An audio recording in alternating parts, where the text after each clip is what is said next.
YouTuber Raavan వ్యవహారం ఇప్పుడు రాజకీయాలతో పాటు కుల చర్చకు కూడా దారితీసింది. పవన్ కళ్యాణ్పై చేసిన వ్యాఖ్యలతో మొదలైన ఈ వివాదం ఇప్పుడు రావణ్ సామాజిక వర్గం, ఆయన అరెస్టులు, దేశద్రోహం కేసు, రాజకీయ పార్టీల ఆరోపణల వరకు వెళ్ళింది. అసలు ఈ వివాదం చుట్టూ జరుగుతున్న రాజకీయమేంటో ఈ స్టోరీలో మనం చూసేద్దాం.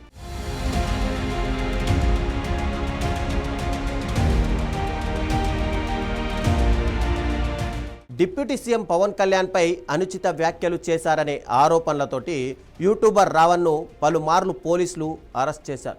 ప్రతిసారి ఆయనకు బెయిల్ లభించింది.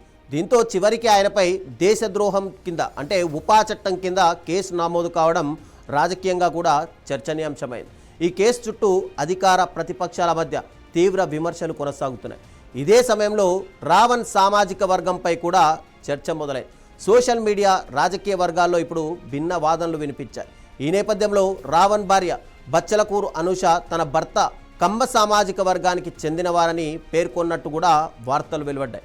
అయితే ఈ అంశంపై అధికారిక రికార్డుల ఆధారంగా ప్రభుత్వం ఇప్పటివరకు ఎలాంటి ప్రకటన కూడా చేయలేదు.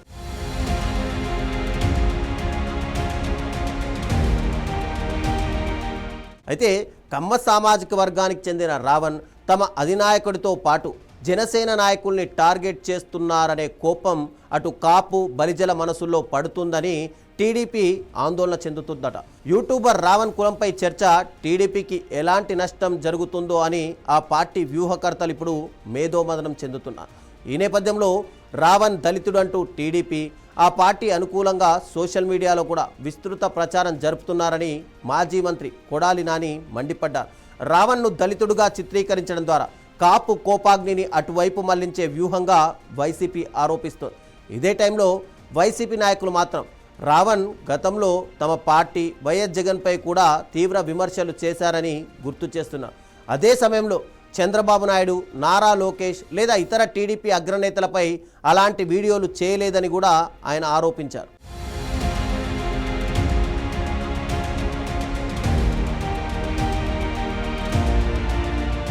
మరోవైపు టీడీపీ, జనసేన వర్గాలు మాత్రం ఈ వివాదాన్ని రాజకీయ ప్రయోజనాల కోసం వైసీపీ వాడుకుంటుందని ఆరోపిస్తున్నారు. రావణ్ చేసిన వ్యాఖ్యలే చట్టపరమైన చర్యలకు కారణమని, వాటికి రాజకీయ కోణంలో చూడడం సరైంది కాదని ఆ పార్టీ శ్రేణులు చెబుతున్నాయి. మరోవైపు అధికార కూటమి శ్రేణులు మాత్రం వ్యక్తిగత దూషణలు, అభ్యంతరకర వ్యాఖ్యలకు చట్ట ప్రకారమే చర్యలు తీసుకుంటున్నామని చెబుతున్నారు. ఇక సోషల్ మీడియా వేదికగా ఎవరైనా సరే హద్దులు దాటితే చట్టం తన పని తాను చేస్తోందని స్పష్టం చేస్తున్నాయి. ఈ వ్యవహారానికి కులం లేదా రాజకీయ రంగు పులవడం సరైంది కాదని కూడా వాదిస్తున్నాయి. ఇక వైసీపీ నాయకులు మాత్రం ఈ వ్యవహారాన్ని కూటమి ప్రభుత్వ రాజకీయ కక్ష సాధింపుగా అభివర్ణిస్తున్నారు.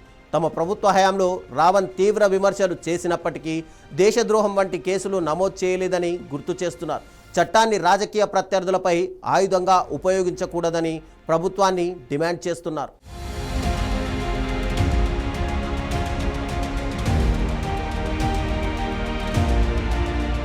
దేశద్రోహం కేసుపై కూడా రాజకీయంగా భిన్నాభిప్రాయాలు వ్యక్తమవుతున్నాయి.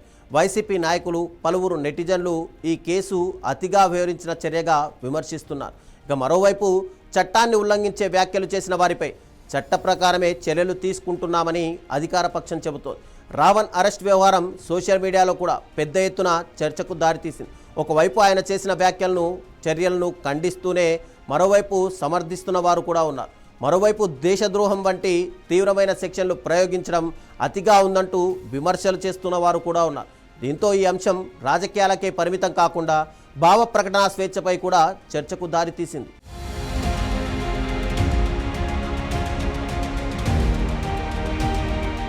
మొత్తానికి యూట్యూబర్ రావణ్ వ్యవహారం ఇప్పుడు వ్యక్తిగత వ్యాఖ్యల స్థాయిని దాటి రాజకీయాలు, చట్టపరమైన చర్యలు, సామాజిక చర్చల వరకు విస్తరించింది.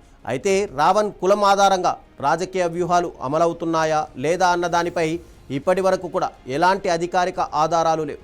ఈ వివాదంపై రాజకీయ ఆరోపణలు, ప్రత్యారోపణలు మాత్రమే కొనసాగుతున్నాయి.